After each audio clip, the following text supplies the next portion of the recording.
Okay, so something a little bit different here. I'm getting a bit stuck on a few projects, so I thought let's run through the some airbrush basics. Now, disclaimer: if you know, I'm no expert, and I'm not going to be talking about how to go through the ins and outs of an airbrush. So if you're looking for something, you're new to it, perhaps maybe this isn't the video. This is more of an interesting thing for my subscribers, just to show them how I go through the airbrush. But it might be a bit helpful if you're scared of going through an airbrush, stripping it and all the rest of it, because I do see quite a lot on Facebook and some of the groups where they mention, you know, there's a lot of things not known about airbrushes, and you know, it's looked at like a very delicate thing, and you've got to disregard that. This is a tool, you know, and it's not gonna fall apart just by taking it pieces off.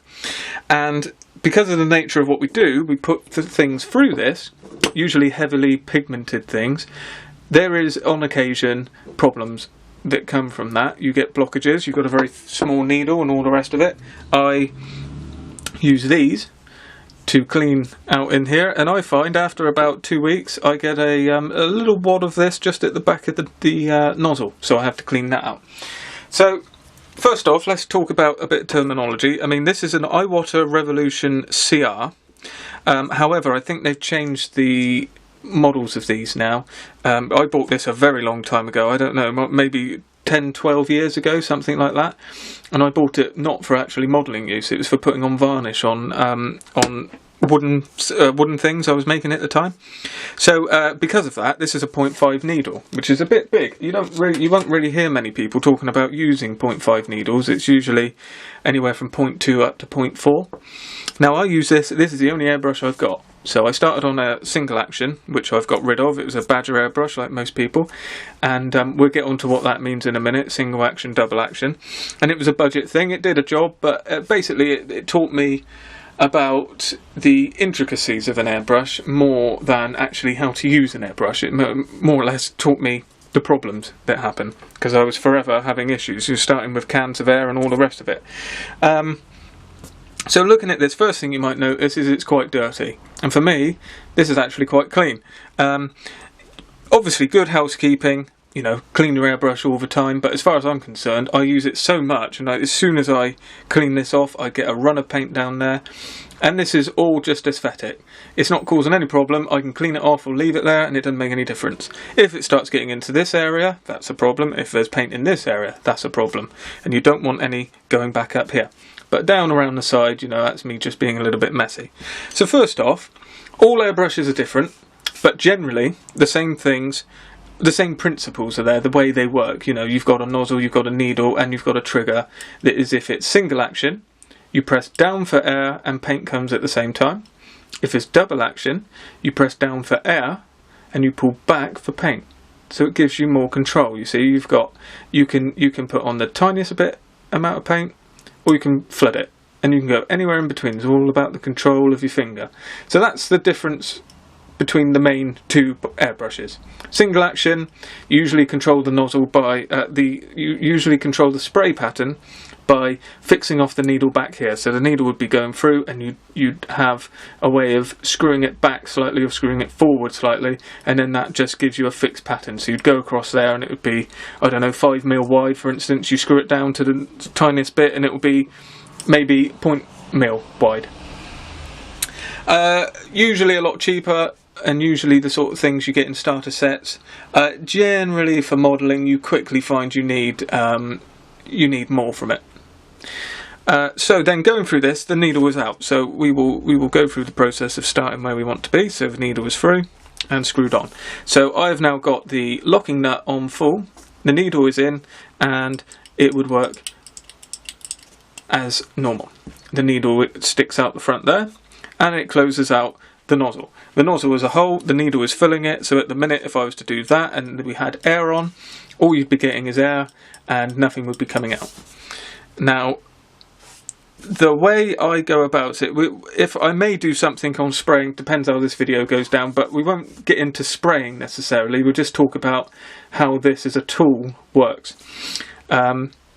So any more about the needle would be then getting into spraying patterns and how it sprays. So basically the needle goes through. If you're going to put the needle in this type of airbrush, you push it in You don't push hard, you wait until there's any resistance and then just a slight tap on the end. You know you're home and you're at the end of the nozzle, and then you screw down the locking nut and you should be away. You might find as you spray the first bit a tiny bit of paint's coming out before you're pulling back, and that just means you haven't got the needle fully up, so you just undo and push again, and I felt it actually moved, so that would have been the case there. Secondly, so you've done this, your model's, you're ready, you're happy with the air pressure and everything, you sprayed your model and you're thinking, right, let's clean it out.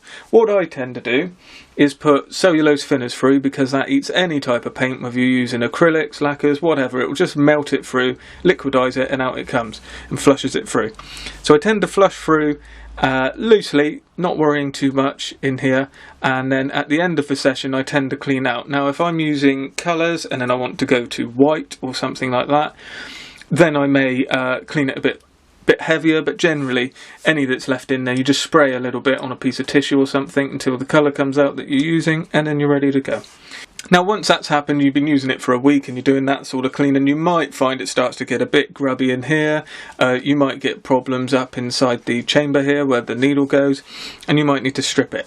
Also, what I do find about every sort of 4 to 6 weeks, I find that this trigger here starts to stick, and then as I release it, it comes up slowly. So instead of having a snappy sort of burst of air, it's more it goes off gradually, and I find that quite annoying. It doesn't cause too much of a problem because again you're pulling back for paint, but it is just a pain. And then I do a deep clean then, as I would strip the airbrush and I clean every bit. So the way I go about that, first on this particular airbrush we've got two parts here, which I guess would be described as nozzle caps or something like that, and I've got a little bit of paint in there, and this is nearing a deep clean, so that was a bit stiff to get off. So you've got two parts on this one. Incidentally, you can actually spray like this if you like. If you're trying to do tight lines, this is a way to this is a way that you can keep an eye on the line, so you can what I do is you can see the lines a little bit better, and it helps with a little bit of overspray. Sometimes it gets caught in this and it causes a little bit of overspray, but not always. It just depends. Trial and error with airbrushes. Then we take off this part, which is on there a bit tight, and that's a nozzle guard as well. Again, I'm not using the correct terminology, I should have probably looked this up, but nevertheless, sort of winging it. And then I pull out the needle, and then we're starting to look at the parts that we've got here. This, incidentally, is the cap here, and that's if you're using quite a lot of paint in the cup there, you want to put that on because it's very easy for it to slosh about and go everywhere. One quick note here, this hole in the top is extremely important, and if paint gets in there and dries and there is no pull of air through there, you won't get any paint come out, and you know, you can spend ages cleaning through without realising that you just need to poke a little piece of wire through there and all is great. So always make sure that that hole is empty. Then we get down to the locking nut, so we've got that one off.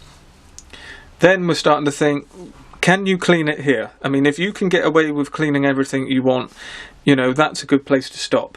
But if not, and you have to go a bit further, well, then we got the next part. This can be a slight problem with these airbrushes. You can get, first time this came out, it caused me an issue. Because you've got this pin here, which is for the release of air, that can be a little bit tricky to get back in here. Because you've got a piece in here now, which is actually sprung, like that. As you can see, and it's quite hard to get it wiggle it all in there. Well, of course, then with trial and error, obviously you can unscrew this. So you unscrew this, and you start to take out the rear body and the mechanism. And in here, you've got another few bits, and there's a spring in there. And there we go. And now that is as far as I go as far as a deep clean. Sometimes I take the nozzle out. Now I would say you only want to touch this nozzle here if you've got a major blockage. Otherwise, leave it and use other things. Use a piece of wire coming through and all the rest of it. But if you do need to take that out, and then you've got like a wedge of cotton bud like I've got, or tissue or whatever you used, it's built up in there, you unscrew it and just be very careful. You usually get a spanner, which I've got with this, that comes with the airbrush. And just be careful when undoing it. I have cross-threaded this before, and that's the only thing I've ever broken on this airbrush, and I've had to buy a new nozzle, which was around £15. Once you've got that off, and if you've still got a blockage in here, then this is where the back of the needle is very useful, not the pointy end. Got to be very careful to say that. And you can use the flat end to push through there. You can see it going through the colour cut there, and you can push out, and it will just clean like a ramming rod. It will push anything that's blocking that straight out, and then you clean it off. You can do that a couple times, and you'll be ready to go. And then you can put the you can even run a bit of cellulose thinner in as well, and push that through, and then put the nozzle in, and you'll find it will blow through no problem. So once you've got all of these parts together, what I've also had in the past, again, another reason to do this, is when the body's in here, I've actually had paint go back all the way through the body into this air mechanism right the way out here. It was a complete mess. So again, you've got to try and avoid that, and if you do get that problem, then just strip it down and clean it through. Now with the sticking trigger that I mentioned, there is this, which is known as, it's called Super Lube, I believe, which is an airbrush brand, but this is just some stuff I got off of one of the airbrush companies, I think, who made it themselves, or it's a cheap version anyway. It wasn't very much, and this is specific lubricant for the airbrush. I'm not going to start explaining what's in here and what's alternatives. If you are like me and you don't know fully about airbrushing, I would only use lubricants that are meant for airbrushes, and don't even consider anything else, because you can get into massive problems with the paint if you use anything other than a lubricant designed for an airbrush. I'm sure there's cheap workarounds and there's other things, and this is just basically something else in a small bottle, decanted, but unless you're an expert, I wouldn't worry about that. I'd just buy a bottle of lubricant and use it. Now, don't be too over the top of this. I tend to just run it around this bit here. It is generally very, very quick to come out, so you don't need a lot, that's for sure. And you want to blow it through as well, because it can cause problems with the paint. So if you have used a bit of lube in all of the movable parts, then just flush it through, a bit of cellulose thinners or even water or whatever, just to carry it through and get it out, and maybe put a bit of paint in there as well, and just spray that through before you actually start spraying your model. And always check for the first 5 or 6 sprays that you do, just check that there's no oil left in there. And then once you're happy that everything's sorted, and this is it, this is basically it, all you do is go around with a cotton bud with a bit of cellulose thinner and clean this out. Try not, if there's any rubber seals, try not to get the cellulose thinner on those, because it can cause problems, although generally that's not too much of an issue. Then we start to put the parts back together. So we've got this part here, which is the trigger, and it's got that movable part on the bottom, and it's just a case of making sure that goes into that hole you can see there. So oh, and also lining up this slot here, because the needle goes through there, and it's obviously no good having it that way. So again, it's even still a little bit fiddly like this, but it'll go in, no problem. There you go, we're in. Then we get this next part, and that little movable bit on the end there, again, sorry I don't know the terminology, that is going to be sticking out behind the trigger, so that just goes in at an angle and pokes up. Then we've got the spring, then we've got the rear part of the body, and again, when you've got screws and threads, just be careful, let it guide itself, don't force it, don't want any screw threads.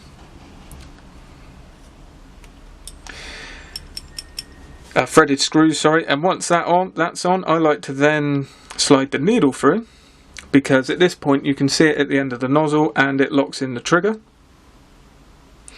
And that is fine there, that's coming out the end of the nozzle. Then we put the locking nut on, and then we've got the ends here.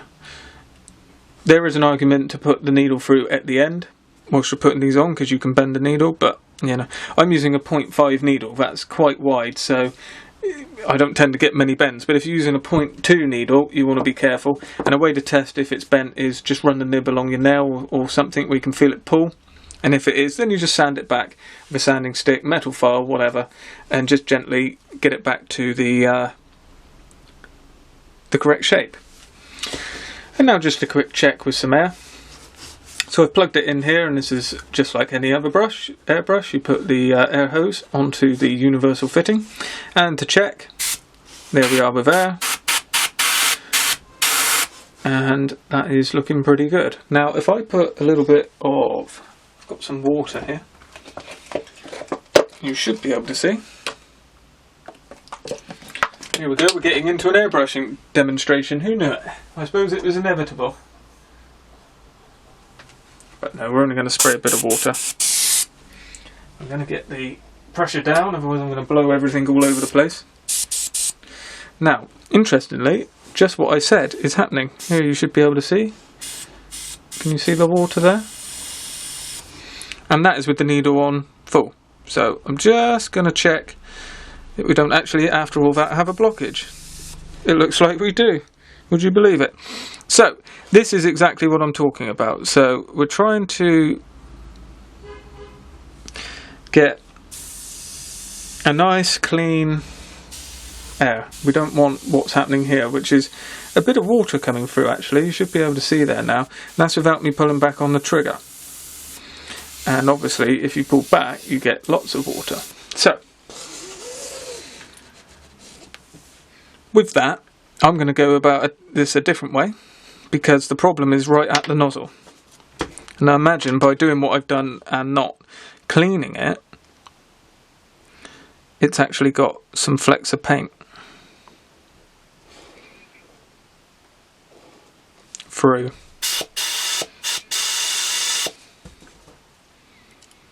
So let's have a look. Try a bit more water. Again, really you should be using distilled water here, but you know, who knows. I don't think we need to worry about that too much. So, still got a problem there, so what I'm going to do is I'm going to go about this the other way, and I'm actually going to take the nozzle off using the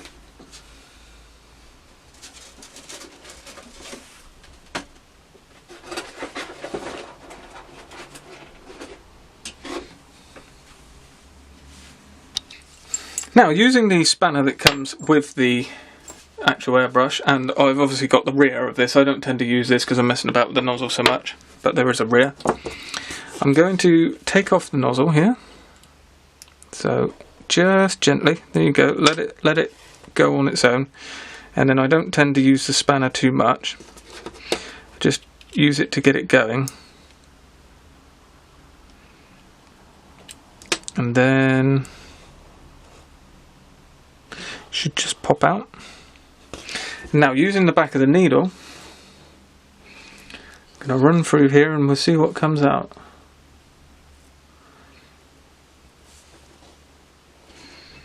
And the answer is not a lot. So, I think we're pretty safe to say we're okay as far as the airbrush is concerned, so it must just be in the nozzle. And what I like to use there are bespoke tools you can get, but I tend to use whatever will fit in. So I've got some smaller wire here. I'm just going to go in the nozzle. And this can be, if you're not used to this, you know, you get a bit of time, very sacred time, and you do a bit of modelling and you're straight into problems of airbrushing. This is how, one, these problems can happen, and two, if you don't know what you're doing, you know, you could be forever trying to work out what is the problem, and you wouldn't know to strip the airbrush or anything like this. So it's just simple things. Everyone has it. Everyone's got to strip the airbrush, and everyone gets the same problems. You've just got to approach it like a tool, like anything else. And when it's fixed, it works. When it's broken, you got to fix it. It's as simple as that. So now I'm going to get the nozzle back on. And I'd say the nozzle and the needle are the only parts you've got to worry about being delicate. The rest of it's pretty robust. Certainly Iwata anyway. I know there's a bit of a hierarchy as far as airbrushes are concerned out there, but this is all I've ever used. I do like the look of the harder and steam bet ones, I must admit. So I think that might be my next purchase if I have one. Not too tight on the nozzle, but again not too loose, that can cause other problems. You've got to make sure the nozzle is just right.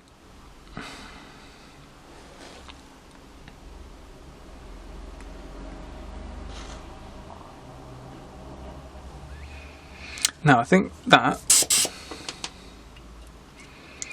felt like it went in right then. I'm hoping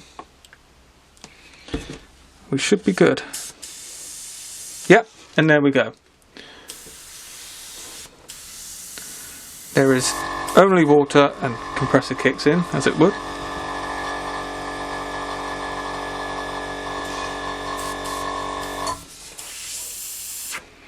So yeah, we're only spraying water now when we want to. So we got onto air, onto water. And this is a good way, if you're not used to an airbrush, this is a very good way of just testing it. Using a little bit of straight water on a bit of paper and just checking what comes out. And you can see quite easily how the lines go, and you can get a feel for the airbrush. You can get a feel for what it's like to really whack it on. And you want to be careful with that.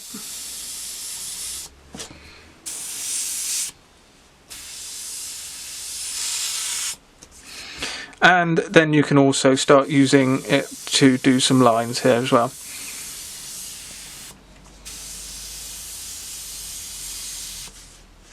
Like that.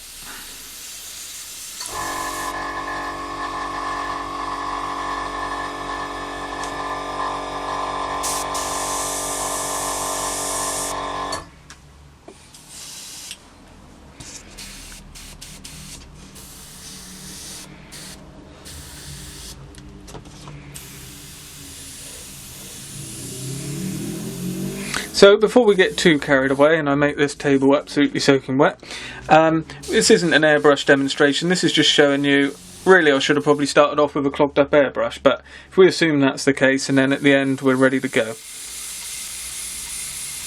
Even though it does sound like we've still got a few problems. Do you believe it? You turn the camera on and things happen that haven't happened for years. Or maybe I'm just saying that. I think what's happening here is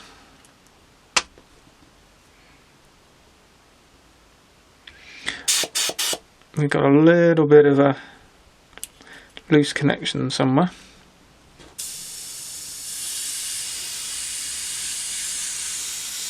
That sounds a bit better. I think it was just slightly loose on the nozzle and slightly loose on the connection there as well, as far as the nozzle cover.